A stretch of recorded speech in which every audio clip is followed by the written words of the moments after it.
जय श्री हरि हरे कृष्ण। प्रिय दर्शकों, आप सभी भक्तों का मेरे चैनल पे स्वागत है। बोले पुरुषोत्तम भगवान की जय। जिन्होंने चैनल को सब्सक्राइब नहीं किया है वो सब्सक्राइब भी कर लें और वीडियो को एक लाइक जरूर करें।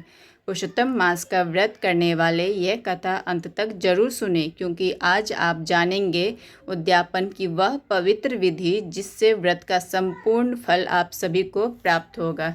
चलिए कथा का शुभारंभ करते हैं। राजा दीर्घधनवा ने विनम्र होकर पूछा, हे मुनिवर, व्रत तो हमने सुना, पर उसका समापन किस प्रकार करना चाहिए?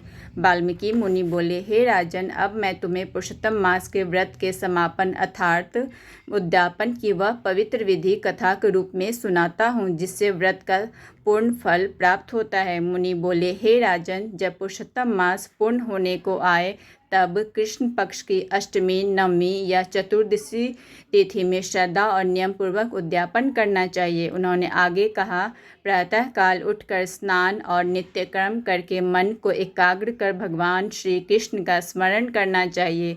फिर अपनी शक्ति के अनुसार ब्राह्मणों को आमंत्रित करना चाहिए। यदि संभव हो तो 30, अन्यथा 7 या 5 ब्राह्मण भी पर्याप्त हैं।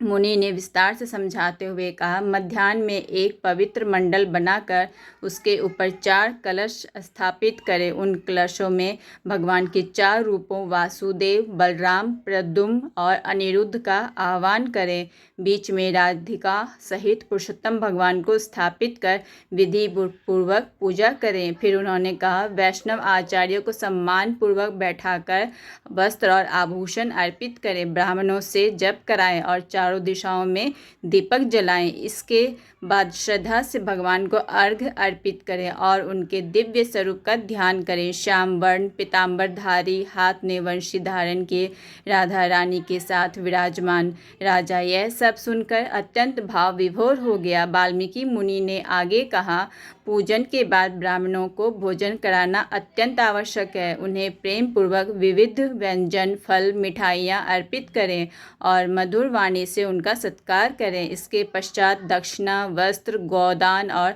तांबुल देकर उन्हें प्रसन्न करें। उन्होंने विशेष रूप से कहा, यदि संभव हो तो श्रीमद् भागवत का दान अवश्य करें, क्योंकि यह साक्षात भगवान का वह स्वरूप माना गया है। इसका दान करने से अनगिनत पुण्य प्राप्त होते हैं और मनुष्य गोलोक धाम को प्राप्त करता है। फिर बोले, पूजा के अंत में भगवान से विनम्रता से क्षमा मांगनी चाहिए।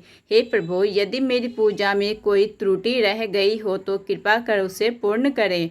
भगवान अच्युत की कृपा से सभी कमी पूर्ण हो जाती है। उसके बाद ब्राह्मणों को विदा करके अपने परिवार के साथ प्रसाद ग्रहण करना चाहिए। रात्रि में जागरण कर पुनः भगवान का स्मरण और पूजन करना चाहिए। अंत में वाल्मीकि मुनि ने कहा, हे राजन, जो स्त्री या पुरुष इस प्रकार श्रद्धा और विधि से पुरुषोत्तम मास का उद्यापन करता है, वह जीवन भर सुख, समृद्धि और सौभाग्य प्राप्त करता है। उसके सभी पाप नष्ट हो जाते हैं और अंत में वह अपने पूर्वजों सहित भगवान के परम धाम गोलोक को प्राप्त होता है। यह सुनकर राजा दीर्घधनवा अत्यंत प्रसन्न हुआ और उसने निश्चय किया कि वह इस विधि से पुरुषोत्तम मास का व्रत और उसका उद्यापन अवश्य करेगा। बोले पुरुषोत्तम भगवान की जय।